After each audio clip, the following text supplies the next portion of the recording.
Yo, what up? Today I just woke up and saw that there's three new notices on the forums. Two are about a new event, well, hard to call these events, it's sort of a mini event, I guess. And the third one is actually the spotlight of the new content, so we'll be going over that. I'll go over more than just the forum post. I'll actually go into detail on all of the new monster skills as well as the new dungeon and his skills. We'll see what people are using for him. So sort of a early discussion to get prepared for the dungeon. So yeah, all of these updates are coming on the 7th of December, so that's in about 4 days from this video, maybe a few hours more, since I'm currently in the European time zone, so the update will actually drop on the American time zone, most likely at night, or at least at a similar time to this one. And yeah, so first of all, the Update Eve quiz event. So similar to the one we had with the Mythos dungeon, there's a 5-question quiz that will be appearing every day. The exact times are here. So from the 2nd of December till the 6th of December, we'll be getting the first quiz, and all of them can be answered until the 11th of December. So there's no need to rush them. You can just wait until the last one appears. Look up the answers, although the questions are not that hard themselves, so most of them you'll most likely be able to figure out even after watching this video, for example, since from the last quiz, all of the information for quizzes was contained in the single update notice about the dungeon and new units. So yeah, the rewards are, the individual rewards are nothing special, so just 20,000 gold, some XP potions, 2 4-star rainbow mods, 50 breath of life, and 30 regular essences. And if you complete all of them correctly, you will get 3 mystical scrolls as an additional reward. So for this event, that's about it. Going over to the hot time event, so we already had a similar one. Basically, this event will last for around 3 days, 3 or 4 days, hard to say which time zones in the end. So yeah, it looks like it starts at midnight and ends at 1 minute before midnight. So that should be 4 days. Yeah, 4 days without like the extra minute. So for 4 days, you will be getting 30% more XP from monster hunting. So just regular overall battles on the field. Those random monsters that you find, those will be giving 30% more XP. You'll be getting 30% more XP from dungeon clears. Of course, this applies to both your summoner and the monsters, so if you're trying to level both of them, it will be useful. If you're trying to level one of them, you can focus more on that. And increased gold acquisition. From the all three of them, I'd say this one is probably the best as long as it works in dungeons. Because the regular monsters that you find on the battlefield only drop like 5 gold, so this would not make a difference. But hopefully the gold acquisition bonus works on dungeons, so some of them can be a decent boost. So for example, I know one of the Rupture raids, it drops like 70,000 gold, so that's a decent bonus. That's like 10 to 20,000 extra gold per run. As well as the battle supports do give like 20,000 gold for both of the Ruptures, so that could be decent to be boosted. But yeah, we'll see about this. Don't go hard playing on this, since the bonuses are not something super special, but it's just, I'd say, just treat it as a regular bonus stat increase. Don't focus on doing specific content for that dungeon just to make use of the bonus. You won't feel it that much. It's just an added nice perk to your regular gameplay, I'd say. And yeah, coming back to the main event, not the event, main spotlight. So first of all, we're getting a new raid, which is gonna be called Naraka. So as predicted previously, it's some kind of a fire dragon.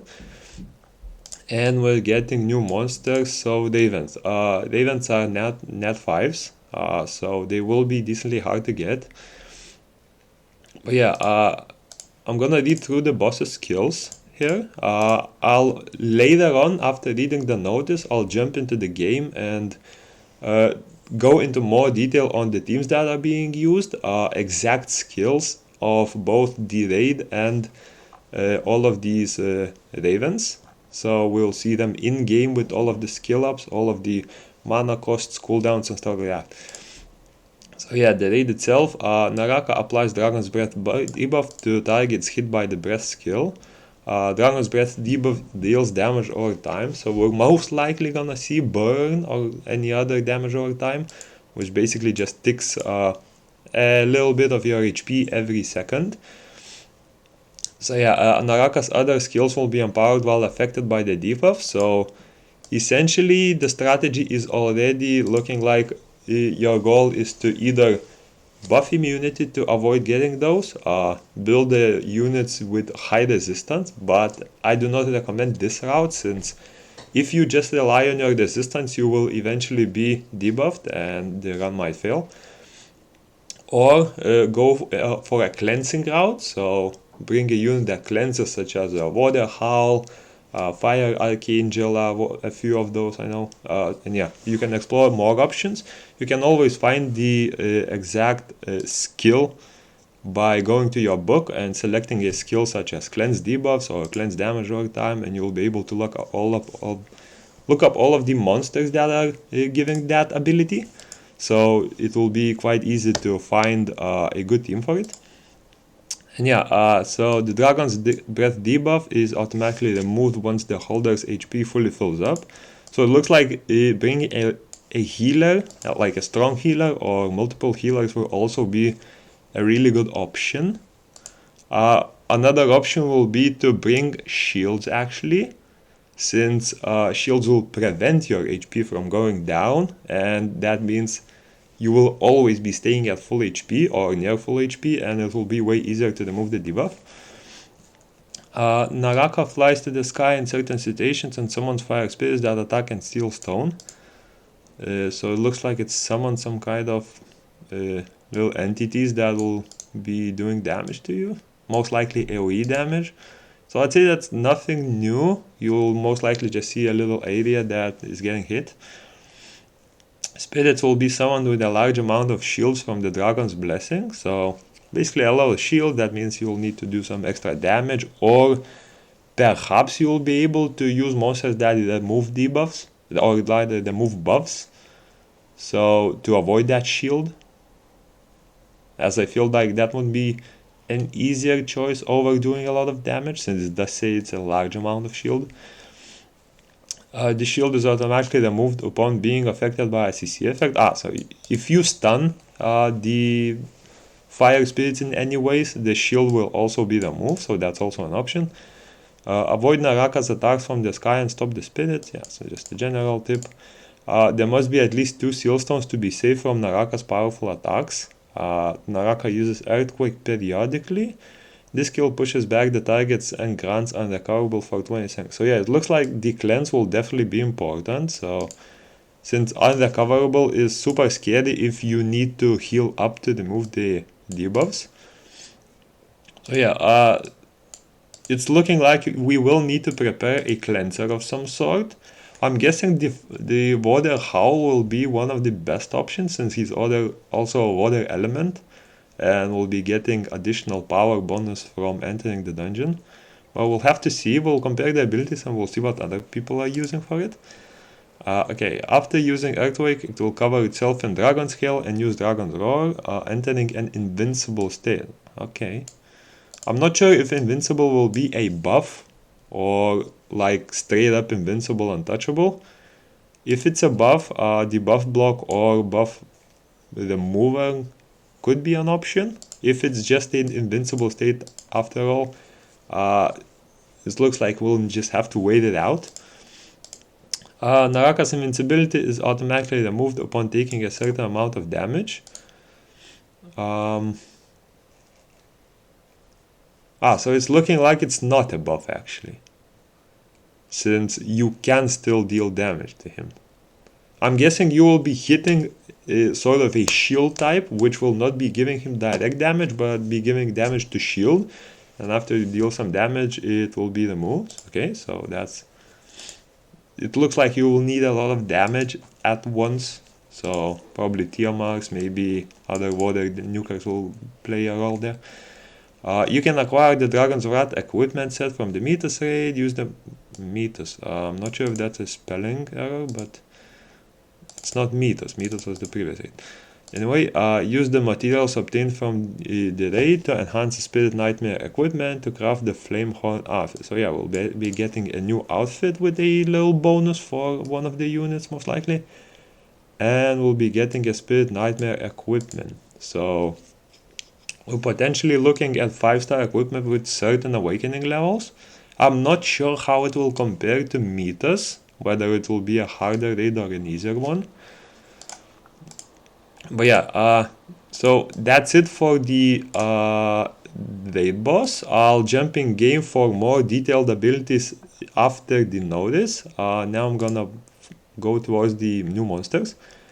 So we're getting these ravens. It looks like they are indeed nat 5s.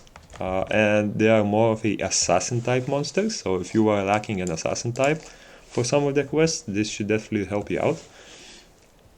Raven deals damage that ignores beneficial effects, frostbite explosion, defense penetrating damage, skill cooldown reduction, and HP destruction damage based on the attribute. Monster types per attribute and level of keyboards are shown below. I'm not gonna look over these since I'm going in game in a second. And yeah, so the raids and the ravens will be available on the 7th of December, so in around 4 days. Not sure of the time yet. Most likely it will be available after maintenance, which usually happens at midnight to around 3 a.m. For the server time. So for me it's around 9 to 10 a.m. So for Europe it will be early morning. For Americas it will most likely be midnight or past midnight. And for Asian and Australian regions it will be around past midday or something like that. Maybe a little towards the evening. And yeah, now we're gonna jump in game and check the abilities on both raids in more detail. Okay, so coming back to the in-game, we're gonna be looking over all 5 of the elemental raven skills. We'll see what their skills are, what their skill ups look like, potential uses for them, and after checking the skills we'll jump onto the boss itself and we'll see the teams that are used, all of the skills of the boss to better understand on how to prepare, as well as what teams we should be building in preparation for it.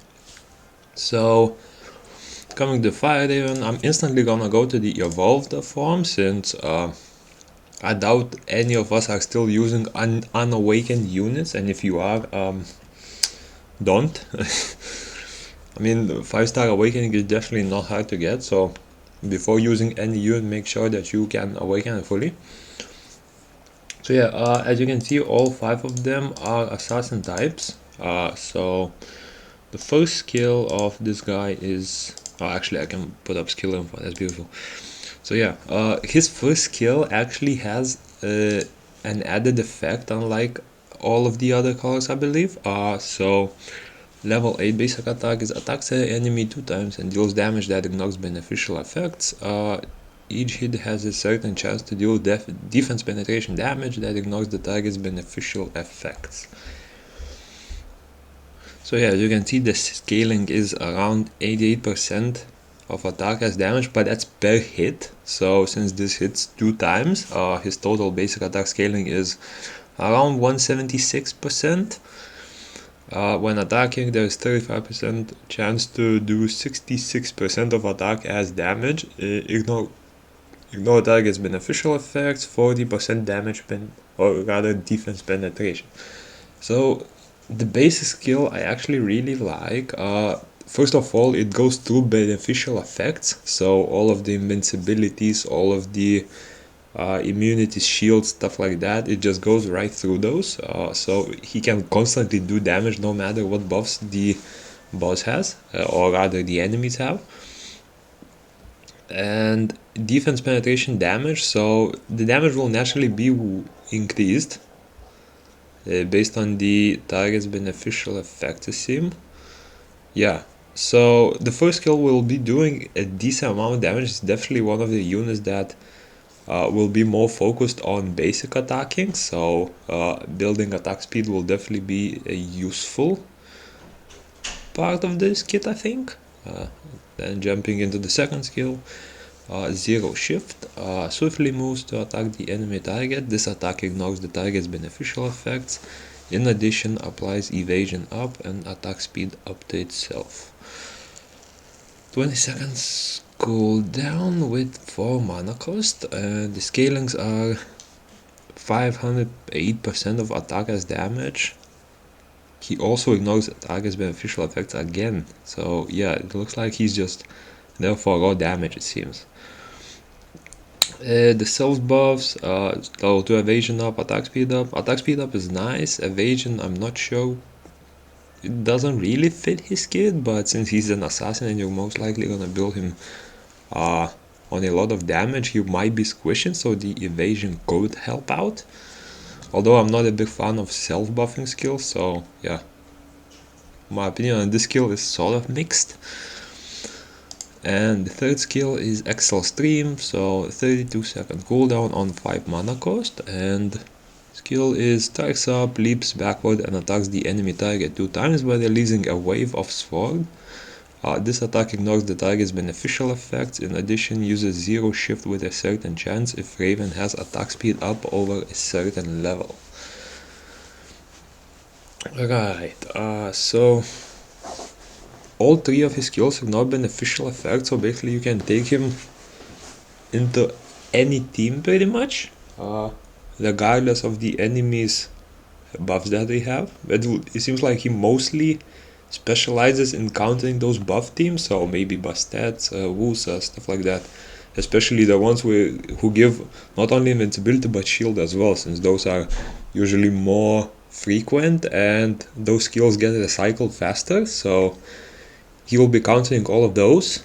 And attacking those beneficial effects, uses Zero Shift with a certain chance if he has attack speed up, so he needs level 3 plus attack speed up, and he gets level 2 from second skill, so he will need to buff his second skill twice, even if, first of all, if it stacks. Most of the buffs in the game stack, but I'm not sure if this one will.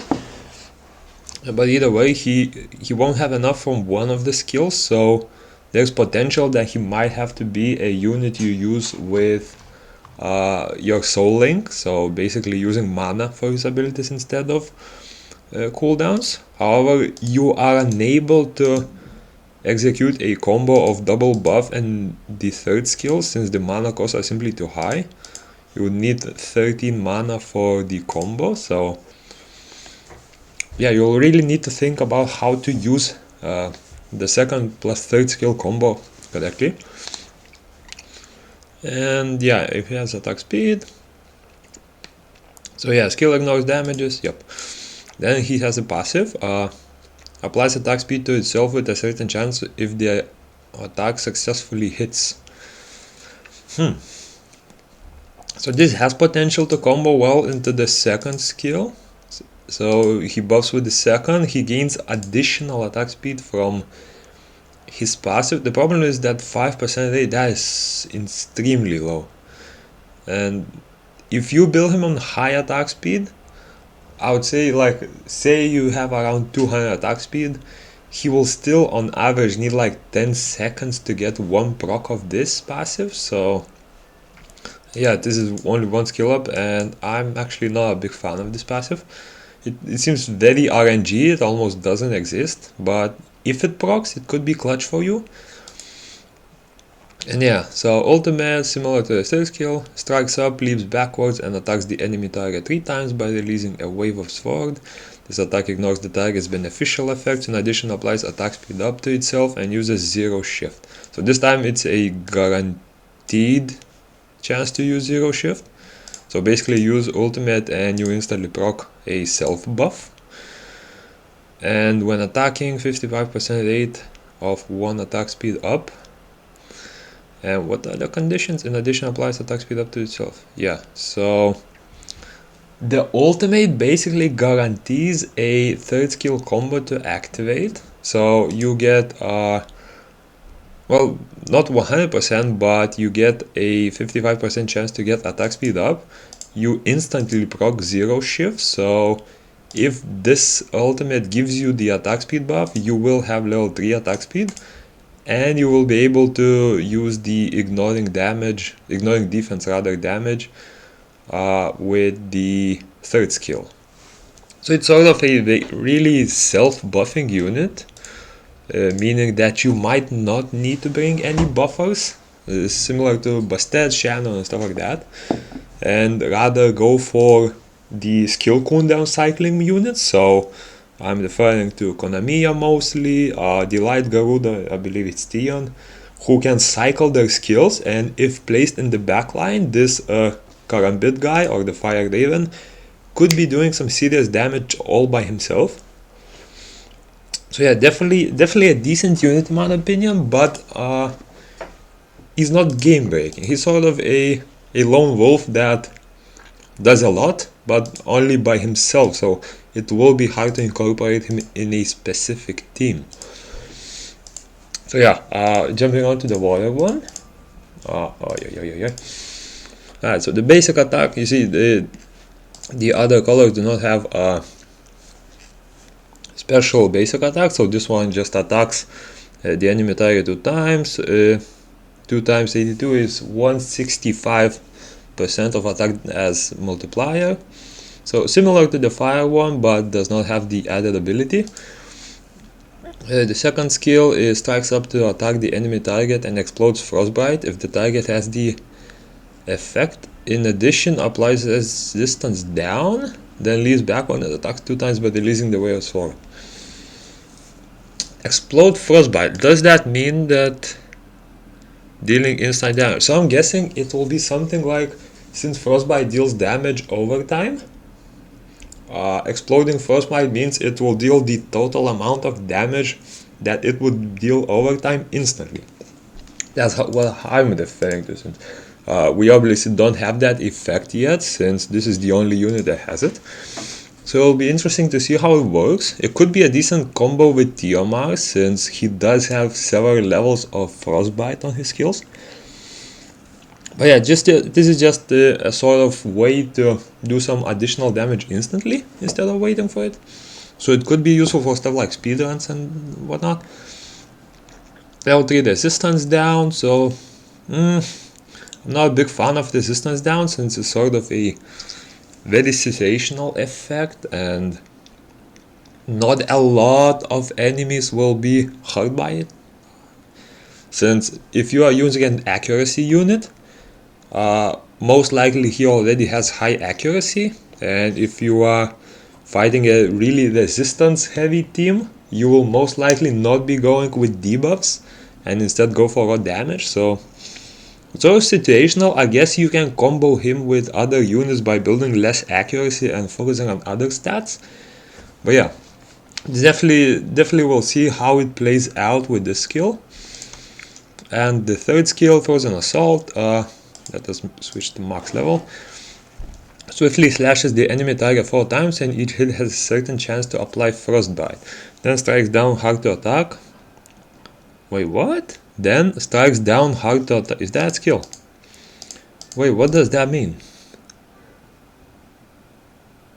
Oh, strikes down hard to attack. Such a weird wording. The cooldown of Excel Stream decreases for each frostbite. So Excel Stream is the second skill. So how many times does he attack? 4 times. Each hit has a, let us see, the max is 60% chance to apply frostbite level 1.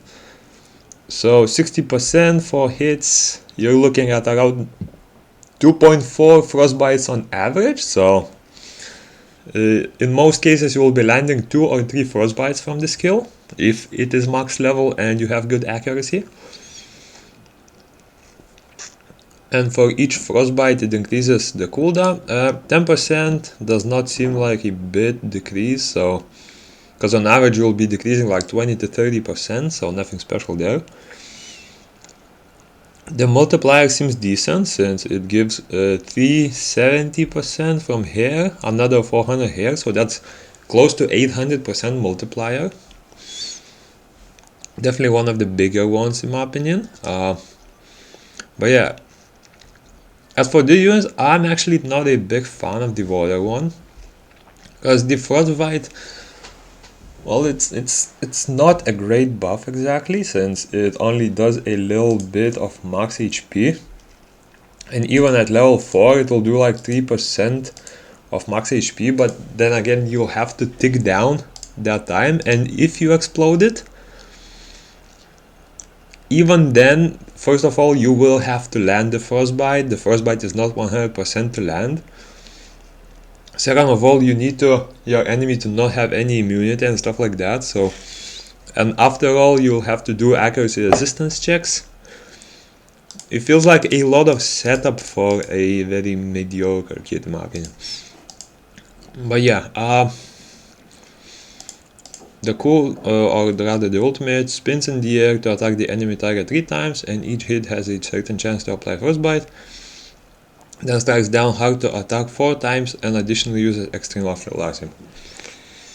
Okay, so his ultimate actually redeems him a bit. So he hits the target 3 times, he hits another 4 times, so 7 hits with a 75% chance to apply frostbite. So we're looking at around, let me calculate it to be exact actually. Oh yeah, I'm recording this the second time. I just noticed that when I was doing my calculation, one of the buttons that are used for the calculation was linked to stop the recording automatically, and I pressed it, and after I recorded another half an hour, I just realized that my recording was off. So yeah, I'm doing this again. I did the calculation and it turned out to be at around 800% from what I've seen. So yeah, as for this guy, as I said, he will be mostly used in PvP, or rather PvE it seems, but the kit itself I'm not a big fan of, so we'll see how that works out. The wind one, Kukuri, is first skill is similar to the water one, 165 multiplier. The second skill moves swiftly to attack the enemy target and roots with a certain chance. In addition, applies evasion up to itself. Since I already had read their skills, I'll actually try to summarize it a bit faster before talking about him. I'll go through all of the skills. So since a lot of the third and ultimate skills proc into the second skill or into other abilities, so it will be easier to understand how it works. So the third skill swiftly slashes the enemy target 4 times, and each hit has a certain chance to apply damage taken up. Then strikes down hard to deal defense penetrating damage. All hits penetrates through the target's defense if the target is rooted, and the last hit is guaranteed to land as a critical hit. So yeah, this guy I read about, and he is a PvP only unit. He's an insane single target damage dealer. So differently from Lucian, who deals good AoE damage, defense penetrating damage, this guy is single target only, and if you are able to use his ultimate in arena, he will most likely kill any unit that you attack. So yeah, the ultimate is spins in the air to attack the enemy target 3 times, and each hit has a certain chance to apply damage taken up. Then strikes down hard to deal defense penetrating damage 4 times. All hits penetrate through the target's defense if the target is rooted, and slash down is guaranteed to land as a critical hit. So yeah, huge multiplier on the ultimate. And essentially you are looking at a standard damage build, but you will need to have some accuracy, since he is sort of dependent on both the root and the damage taken up landing, and without those debuffs his damage will be lowered by quite a bit. So yeah, standard attack build, some accuracy, uses PvP only, best works on manual, but auto should pretty much perform well as well. The light and dark ones will have basic attacks with a little higher attack multiplier. Straight up, I'm gonna say, after reading the light one skills, I do not like his kit at all. So the second skill essentially moves swiftly to attack the enemy target, deals bonus hit and stuns if Raven's HP ratio is higher than the target's. If Raven's HP ratio is lower, then applies spell shield to itself and applies evasion to itself. And the third skill is strikes up, leaps backward and attacks the enemy target 2 times by releasing a wave of sword. If Raven's HP ratio is higher than the target's, resets the cooldown of 0 shift, and if lower, applies continuous recovery to itself and stuns the target. So yeah, he also has a fourth skill, so the fourth skill essentially uses the third skill whenever he's attacked and has a 14-second cooldown. So he's sort of a super niche unit, and for what I've read, he looks like a unit that specializes in just dodging a lot of abilities. The problem with that is, while he's dodging those abilities, he does not do a lot of damage himself. So in my opinion, he's sort of a stall unit, and the main use I found for him is in arena defense to just prevent the attacks from coming in, as in most cases you will need a special unit to counter him, because he whenever he uses third skill, he also uses the second. If he uses the fourth, he will use the third, which will use the second skill. So essentially he is dodging a lot, he's avoiding your spells, he's avoiding your attacks, but he's not dealing a lot yourself. So to counter him, you'll most likely need some kind of a stripper or a debuffer. If you do not bring one yourself, as the time goes on and the damage increases, he might actually kill you just by himself, just because he has so many buffs that simply allow him to dodge your attacks, and he also has self-sustain with continuous recovery. So yeah, he looks to be annoying, but he does not look to be good when using yourself, so I'm definitely not a big fan of him. And the dark one, same schema as the light one, so 200% multiplier on the first skill. Second skill, moves swiftly to attack the enemy target and stuns with a certain chance to destroy the target's HP based on the damage dealt. In addition, applies evasion up. And the third skill, swiftly slashes the enemy target 4 times, and each hit has a certain chance to apply the cover received down. Then strikes down, hard to attack, all hits destroy the target's HP based on the damage dealt, and all the hits excluding the last hit increase the skill cooldown when the HP is destroyed. He also has a passive, which basically recovers its HP based on the damage dealt when its attack successfully lands on the target with destroyed HP. So he will be healing from his damage for every hit. Since both second and third skills destroy HP, this passive will work pretty much every hit. So if you build him on a lot of damage, he will be doing a lot of healing. This means that if you want to make him a tiny bit tankier, you should not be using HP and instead going for defense, since the less HP you have and the more defense you have, the more overall healing will be doing, since you will need to heal for less overall HP while still having a lot of tanky stats. So yeah, the main build on him is also sort of a hybrid, I would say. He's there for countering PvP fights and essentially bringing down super tanky teams. So those sort of tank v tank or super stally teams, he will be destroying HP on all of his abilities except the first one, and he will be self-sustaining from those. So what I would recommend for him is PvP only, into super tanky teams. Do not bring him to damage teams, and do not bring him into tanky teams if your team is very specialized on damage.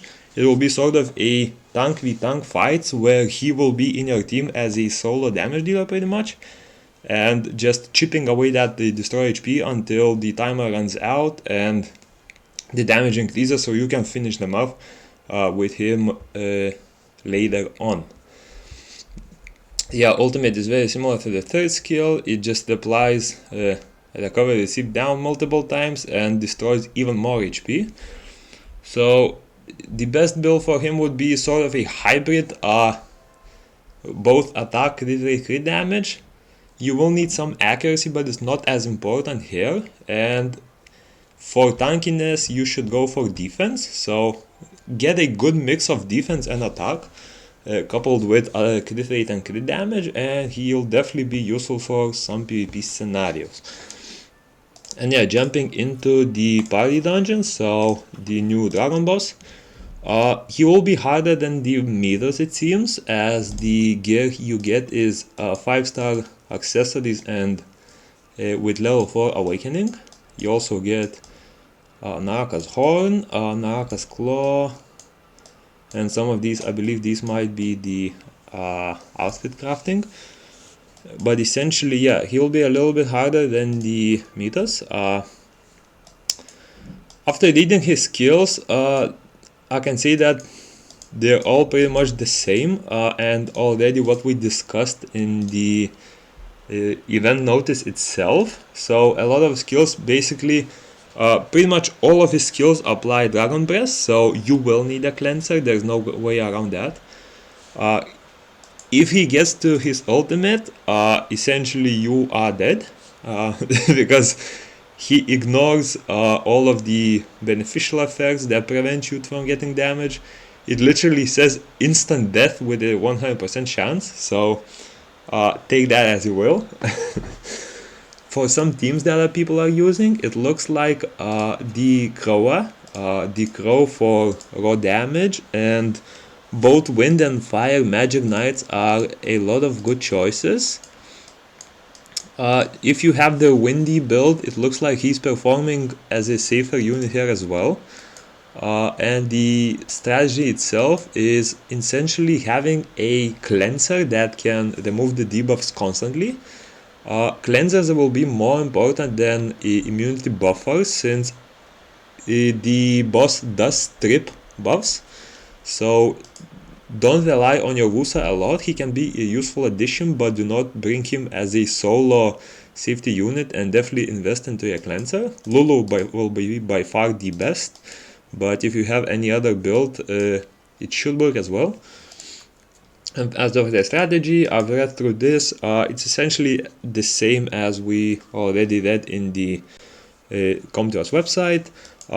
There's this part where the Dragon Breath actually shows the exact damage it deals. So just like any damage over time, it's destroying from 2 to 20% of your target's max HP. And that buff stacks a lot, since all of his abilities do additional Dragon Breath procs. And essentially the strategy is not getting to level 7, because when he gets to level 7 Dragon Breath, I believe one of the abilities showed that it will do a very high amount of damage. Yeah, this one.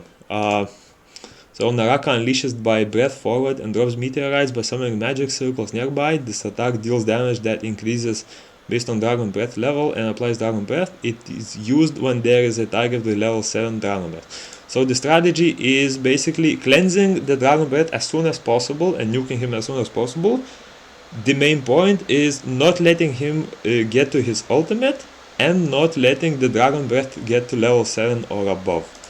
So pretty self-explanatory in my opinion, definitely way easier than Mythos in terms of mechanics in my opinion.